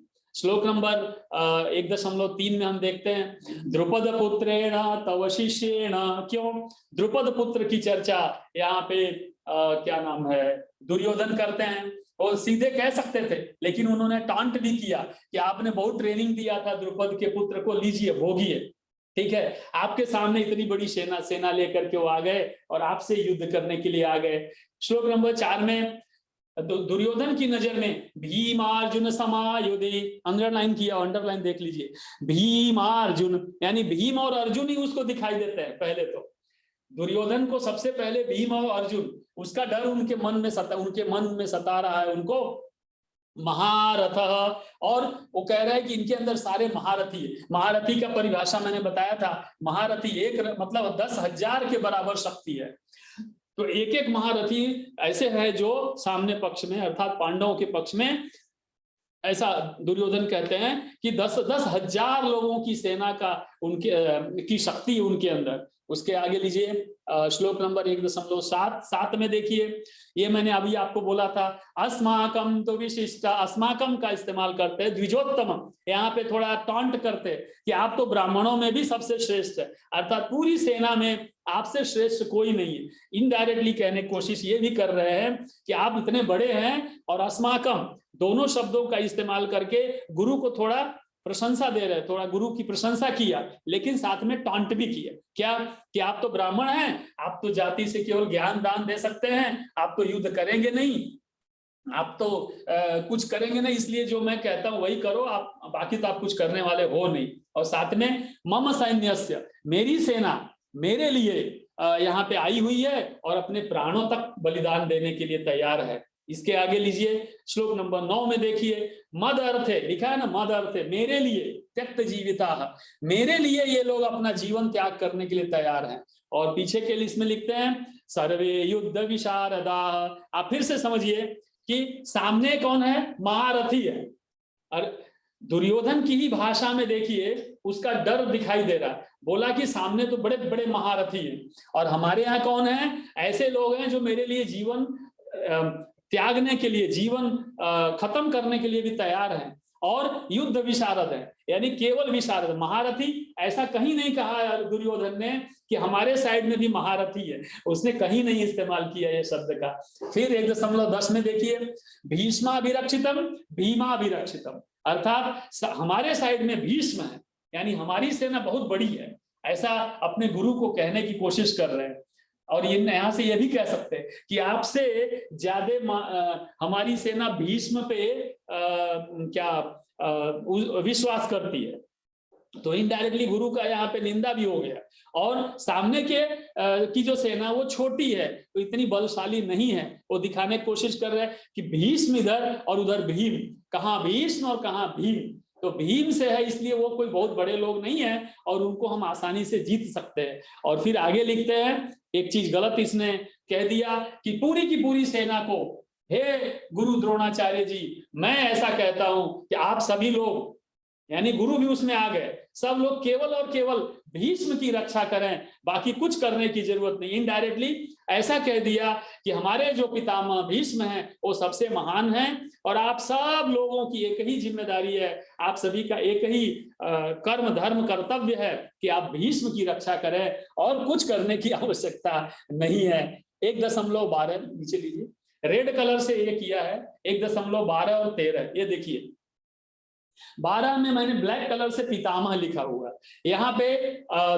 पितामह ने क्या किया, शंख बजाया। क्यों पितामह ने बजाया, बहुत ही महत्वपूर्ण। देखिए पितामह यहाँ पे दोनों पक्षों के लिए, चाहे वो पांडव पक्ष हो या कौरव पक्ष, दोनों उनको पितामह बोलते थे। तो यहाँ पे जो हमारा शास्त्र है वो कहता है कि पितामह ने शंख बजाया, लेकिन पितामह के किस साइड में है इस समय, कौरवों के साइड में। तो हुआ क्या कि उन्होंने जोर से शंख बजाया, सिंहनादम, सिंह की तरह दहाड़ता हुआ, बहुत ही उच्च स्वर में जो शंख जैसे ही बजाया, तस्य संजनयन हर्षम कुरु वृद्धः पितामहः सिंहनादम विनद्योच्चैः शंखम दद्मौ प्रतापवान। जैसे ही किया तो पूरे सभी लोगों में डर और हर्ष दोनों साथ साथ में आए। तो बोला कि इतने ऊंच स्वर में किया तो उनके साइड में थोड़ा लोगों को, अर्थात दुर्योधन को अंदर से थोड़ी प्रसन्नता हुई, क्योंकि पितामह जो होता है उसको पता चल जाता है कि कौन सा बच्चा दुखी है और कौन सुखी है। तो जैसे ही देखा कि मेरा दुर्योधन बहुत व्यथित है तो उसको खुश भी करना था, उसको थोड़ा बल देना था, इसलिए उन्होंने शंखनाद किया, जिससे जो दुर्योधन है उसको थोड़ी शांति मिली और थोड़ा वो उद्वेग से नीचे आया। और गुरु के को जो बार बार वो बोल रहा था उल्टा सीधा, तो गुरु के पास से उसका ध्यान भी थोड़ा भटक गया और वहां गुरु को छोड़ के फिर वो अपनी जगह पे चला जाए। ऐसा करके पितामह ने जोर से शंख बजाया। तो यहाँ पे जो घर में बड़े होते हैं वो दूसरों की बेइज्जती हो रही वो सहन नहीं कर सकते। मान लीजिए आपके घर में 4 बड़े लोग हैं और एक की आप बेइज्जती कर रहे हो, एक को आप गलत ढंग से व्यवहार कर रहे हो, तो जो दूसरे बड़े हैं उनको भी अच्छा नहीं लगता है। इसका अर्थ ये नहीं है कि 4 बड़े हैं तो एक का सम्मान करो और एक का आप सम्मान न करो, तो सभी का सम्मान इक्वल होना चाहिए, ऐसा पितामह ने मैसेज दिया। इसलिए इनडायरेक्टली उन्होंने शंख बजा के दुर्योधन को, गुरु की जो बेइज्जती हो रही थी वहां से गुरु को बचाने के लिए दुर्योधन को हटाया और लोगों को बड़ी प्रसन्नता हुई। इसके बाद 13 में देखिए, इस सहसा, तो सभी लोगों ने क्या है, ड्रम नगारे ये वो सब ने अपना बजाना शुरू किया, किधर, कौरव पक्ष में। तो सहसा एकाएक अचानक शब्दस्तुमुलो भवत्, उससे क्या हुआ, भयंकर आवाज हुई, भयंकर, भयंकर शब्द महत्वपूर्ण है यहाँ पे।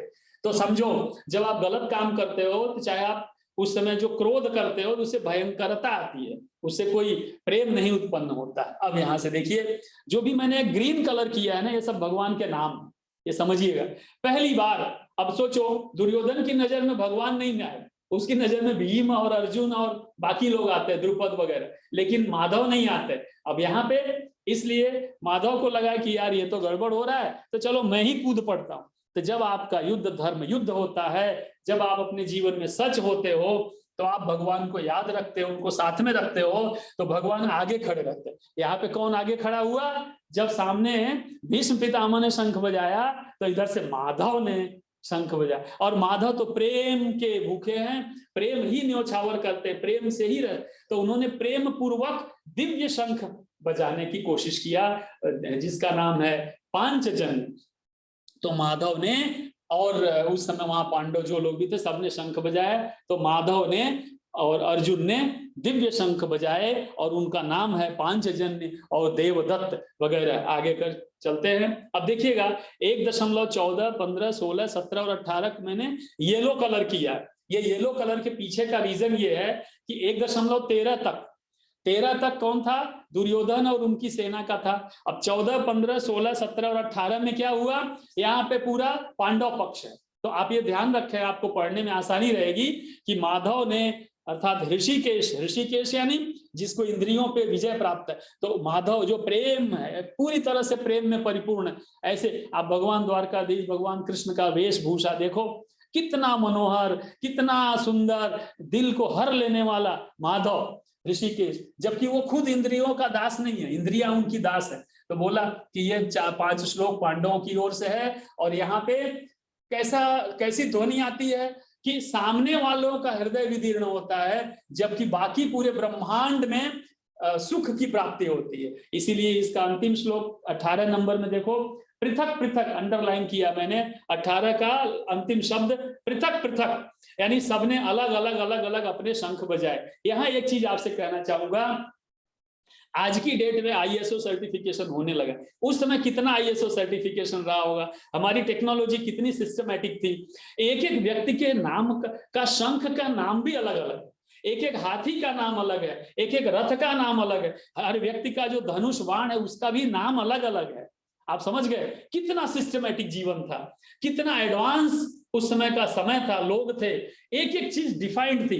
अगर ये मार्कर है तो उसके ऊपर लिखा होता था कि भाई वेद व्यास द्विवेदी का ये मार्कर है। आप समझ गए, इतने लेवल। शंख मतलब एक शंख बजाने की चीज, एक घर में एक ही शंख होता है, यहाँ हर व्यक्ति का अपना अपना, यानी कितना वेल डिफाइंड सिस्टम था, हर व्यक्ति अपना अपना शंख का, और हर एक के शंख का अर्थ होता है, उसका कोई ना कोई सेंस होता था। यहाँ पे देखिए, जब पांडव सेना का काम खत्म होता है शंख बजाने का और वगैरह, तो तुरंत नीचे क्या आया, 19 नंबर रेड कलर में मैंने किया है। क्यों किया है, हृदय आनी व्यदार सघोषो राष्ट्र धर्म धार्त राष्ट्र। धृतराष्ट्र के जो लोग थे, कौरव पक्ष के जो लोग थे, वो सभी के हृदय क्या हो गए, सबके हृदय में डर बैठ गया, सभी का हृदय जो है ना लूल एकदम विच्छिन्न हो गया, उनके हृदय बचा ही नहीं, ऐसा कहें तो भी चले, हृदय में ब्लास्ट हो गया, यानी दिल में बहुत खत्म। तो उन लोगों के को डर बैठ गया, तो बोला सघोषोधार्त राष्ट्राणाम हृदयानि। अब एक बात बताओ, शंखनाद होता है, अच्छी चीजें होती है, पूजा पाठ होता है, मंत्रोच्चार होता है, तो सबके हृदय में अच्छा लगता है। लेकिन जो पापी जन है, जो अधर्मी जन है, उनको ये सब क्या होगा, उससे दुख होता है, उनको व्यथा होती है, पीड़ा होती। तो यहाँ धार्तराष्ट्र के लोगों को 1.14 से 18 के बीच में जो येलो कलर है, ये होने की वजह से वो लोग दुखी हो गए, यानी उनको पता चल गया कि समथिंग रॉन्ग इज गोइंग। फिर आप देखो यहाँ हनुमान जी 1.20 में कपित ध्वजा क्यों किया, मैंने आपको बताया था कि चाहे धर्म पक्ष हो चाहे अधर्म पक्ष हो, पूरे में सबसे जो ऊंची ध्वजा थी वो कपित ध्वजा, हनुमान जी। और हनुमान जी किसके प्रतीक हैं, हनुमान जी प्रतीक है अनुशासन के, हनुमान जी प्रतीक है विनम्रता के, हनुमान जी प्रतीक है भक्ति के, हनुमान जी प्रतीक है ज्ञान के, हनुमान जी सबके प्रतीक है, सभी अच्छी लाक्षणिकताओं के प्रतीक हनुमान जी। तो बोला कि हनुमान जी का जो ध्वज है उसकी छाया में पांडव लोग काम कर रहे थे, और जो सबसे ऊंची थी, और कौरवों के साइड में हनुमान जी नहीं थे, यानी हनुमान जी हमेशा धर्म भक्ति समर्पण भाव को सपोर्ट करते हैं, ना कि किसी और को। इसके अंतर कर दिए। फिर क्या है, 1.21 में वापस ऋषिकेश नाम आता है। मैंने बताया था कि भगवान कृष्ण के अलग अलग नाम है, तब भगवान कृष्ण और महीपते कौन है यहाँ पे, जो संजय इनको धृतराष्ट्र को महीपते कह के बुलाते, कहते हे महीपते, अर्थात हे पूरी पृथ्वी के स्वामी, आप समझो ऋषिकेश को वाक्य मिदमा, इस तरह का वाक्य अर्जुन ने कहा। अर्जुन ने क्या कहा, सेनयोर उभयोर मध्य रथम स्थापय में अच्युत, हे अच्युत इस रथ को कृपया स्थापित कर, समझिएगा, ले चलो नहीं, स्थापित करो पूरा का पूरा। तो उन्होंने कहा ले चल के दोनों के बीच में स्थापित करो। महत्वपूर्ण क्या है कि अर्जुन ने तो कह दिया, तो कृष्ण ना भी बोल सकते थे कि नहीं नहीं वहां जाना रिस्की है, लेकिन कृष्ण भगवान ने ना नहीं बोला। भगवान कृष्ण तब तक ना नहीं बोलते जब तक आप अधर्म का साथ न दो, जब तक आप धर्म के साथ में रहोगे तब तक कृष्ण आपके साथ है। चाहे आप वो दोनों सेनाओं के बीच में जाके क्यों ना खड़े हो जाओ, लेकिन दोनों सेनाओं के बीच में जाके धर्म का उल्लंघन नहीं हुआ, नियम का उल्लंघन नहीं हुआ, इसलिए कृष्ण ने किया और करने दिया। अर्थात भगवान तब तक आपके ऊपर प्रेम के साथ रहेंगे, आपका सम्मान, आप को चाहेंगे जब तक कि आप अधर्म और अनीति का काम नहीं करते हो। लेकिन जैसे ही आप अनीति में जाओगे, भगवान आपको रोकने की कोशिश करेंगे, आपको नहीं करने की कोशिश का गाइडेंस देंगे। इसलिए अच्युत को कहा कि आपको तो पता है, इसके मन में तो है ही कि अगर मैं ये करूंगा तो शायद ये हमको मना करे, लेकिन कृष्ण को अच्युत बोला, यानी आपको तो पता ही है, आप तो हमेशा स्थिर भाव वाले हो, इसलिए मुझे ये करने दो। इसके बाद निरीक्षे हम 1.22 में निरीक्षण करते हैं। कौन? अर्जुन पूरी सेना का निरीक्षण, देखते नहीं है, निरीक्षण करते हैं। अर्जुन महान व्यक्ति है, धर्म युद्ध का एकदम प्रवीण व्यक्ति है, तो वो वहां निरीक्षण करते हैं। और पीछे श्लोक नंबर 23 में दुर्बुद्धे बोलते हैं। किसको? धृतराष्ट्र के जो पक्ष के लोग हैं वो सब दुर्बुद्धि वाले मूर्ख लोग हैं, ऐसा अर्जुन ने इनको कृष्ण से भी कहा। संजय ने फिर से यहाँ पे जैसे ही देखो, मैंने आपसे कहा था एक श्लोक जब संजय स्टार्ट करते 1.24 तो वहां गुड़ाकेश इस्तेमाल करते, ये मैंने लिखा था। तो गुड़ाकेश और यहाँ गुड़ाकेश कहते हैं, क्यों? क्योंकि यहाँ अर्जुन पूरा एकदम तैयार होकर के युद्ध के बीचों बीच जाके खड़े रहते। रथोत्तमम अर्थात इतने सारे रथ थे, हैं? पूरी सेना में 18 क्षौहिणी सेनाओं में इतने हजारों रथ थे, तो सभी रथों में सबसे उत्तम रथ जो था वो अर्जुन वाला रथ था, जिसको भगवान श्री कृष्ण फिर उवाच अपार्थ पश्यैतान, यहाँ पे देखिए पश्यैतान अर्थात देखने के बाद, उवाच अपार्थ, अब पार्थ अपना बोलते, जिस तरह से संजय उवाच, जिस तरह से दुर्योधन धृतराष्ट्र उवाच, भगवान उवाच, वैसे यहाँ पार्थ उवाच, पार्थ ने भी ऐसा कहा। और क्या कहा आप देखिएगा, यहाँ पे दो मैंने ऐसे पॉइंट किया, पितृनथ भ्रातृन, तो पितृनथ, पितृनथ मत पढ़िएगा, इसको ऐसे पढ़िएगा, तत्रापश्यत् स्थितान् पार्थ पितृनथ पितामहान् आचार्यान् मातुलान् भ्रातृन् पुत्रान् पौत्रान् सखीन् तथा। तो यहाँ शब्द को पढ़ने का जो आपका है वो ऐसे पढ़िएगा, उच्चारण सही होना चाहिए। नीचे लीजिए, अर्जुन उवाच, यहाँ पे देखिए कृपया मैंने रेड किया है, कृपया यानी जब भी आप किसी बड़े से बात करो, अर्जुन ने कहा किससे? भगवान से। हे कृष्ण, कृष्ण हमने ग्रीन किया, तो कृष्ण से अर्जुन ने कहा कृपया। आप समझो, जब आप बड़ों से निवेदन करें, कुछ भी कहें, तो बहुत ही विनम्रता पूर्वक, विनम्र भाव से कहना चाहिए। यहाँ देखो श्लोक नंबर 29 और 30 को मैंने कलर करके रखा है, क्यों? क्योंकि यहाँ पे बहुत ही इंपॉर्टेंट बातें कही गई है, और ये मैंने अंडरलाइन किया है, मना, मन। वो क्या बोले कि मेरे यहाँ पे जो है ना अंग, अंग कौन से हैं? तो इंद्रिय, तो हमारी सारी की सारी जो इंद्रियां हैं वो हे केशव मेरी सारी इंद्रियां विपरीत लक्षण कर रही है, इसलिए गोविंद का इस्तेमाल किया। तो गोविंद क्यों बोला तो भी बताता हूं। तो ये देखिएगा 1.29 से लेके आगे तक, जब तक अर्जुन विषाद में जाते हैं 7 बार भगवान का नाम, 11 बार भगवान का नाम लेते हैं। और कौन कौन से नाम? 7। कौन कौन सा नाम लिया है मैंने लिख के रखा है, केशव, अब जरा ये है ना ये वाला पोर्शन 29 से आगे का एक साथ कर दीजिए, हाँ छोटा कर दीजिए थोड़ा, हाँ बस, हाँ देखिए सभी लोग देखिएगा, देखिए उन्होंने कौन कौन से नाम लिए मैंने लिखे हैं, गोविंद, केशव, कृष्ण 3 बार, 3 बार किसका नाम लिया? कृष्ण, और मधुसूदन, और उसके बाद माधव, जनार्दन 3 बार, और वार्ष्णेय 1 बार। तो कुल मिला के कितने हुए? 11। कितने होते हैं?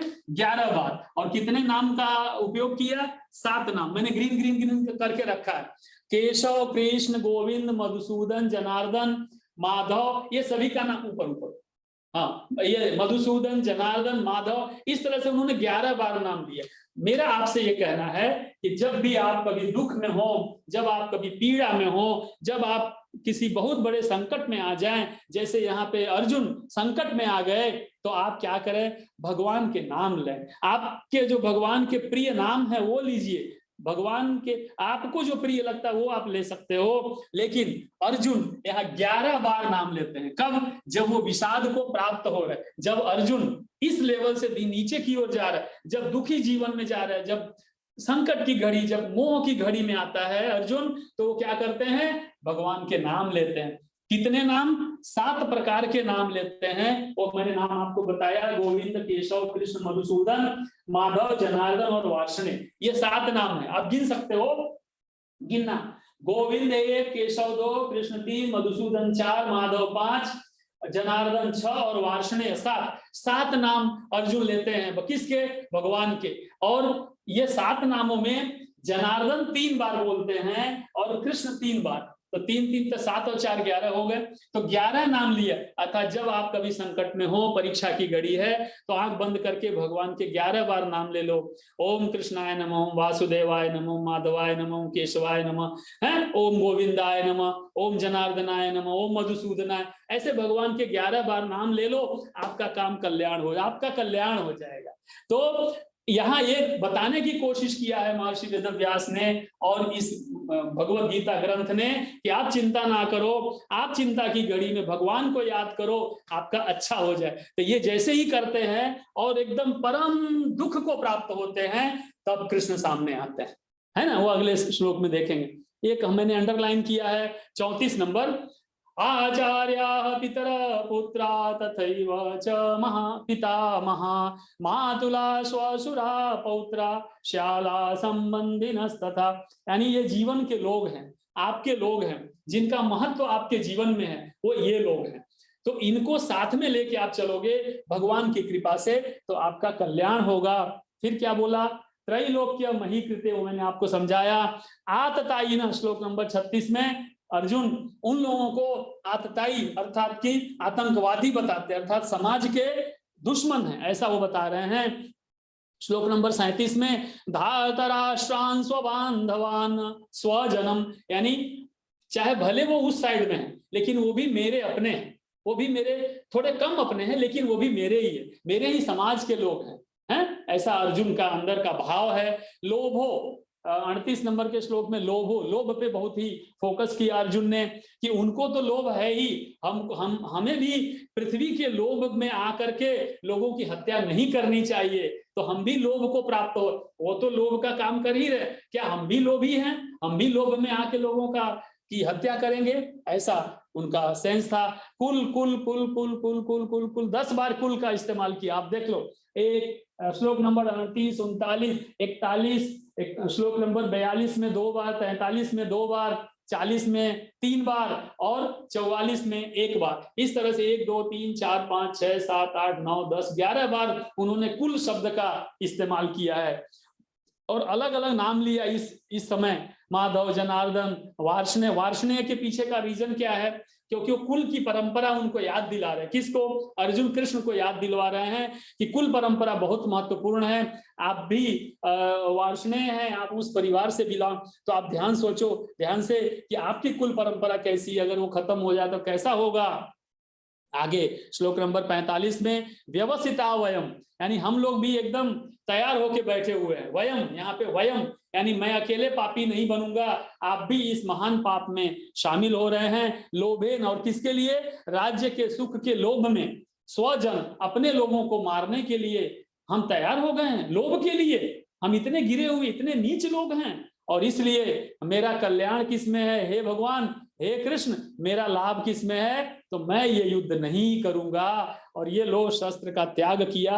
अगर वो आके मुझे निहत्थे मार भी देते हैं तो उसमें मेरे लिए अच्छा होगा, मेरा कल्याण होगा। ऐसा कह के अर्जुन ने अपनी पूरी की पूरी शरणागति सरेंडर कर देते हैं। और फिर संजय कहते हैं यहाँ पे अर्जुन, एक श्लोक नंबर 27 मैंने आपको बताया था, संजय ने गुडाकेश कहा, 47 में आके अर्जुन पर चले गए और वहां गांडीव कहा और यहाँ पे धनुष बाण कह दिया। और अंत में पूरे अध्याय को मैंने रेड कलर से अंतिम अक्षर में लिखा है मानस, अर्थात ये पूरा का पूरा मानसिक बीमारी से बाहर निकलने का मार्ग दिखाता है। जब भी कभी आप साइकोलॉजिकली डिप्रेशन में हैं तो ये भगवत गीता आपके लिए ग्रंथ ही नहीं है, आपके लिए दवाई का है, डॉक्टर का काम करेगा। इन्हीं सब शब्दों के साथ इति इति अर्थात अब ये अध्याय खत्म होता है। मैंने शुरू कहाँ से किया था?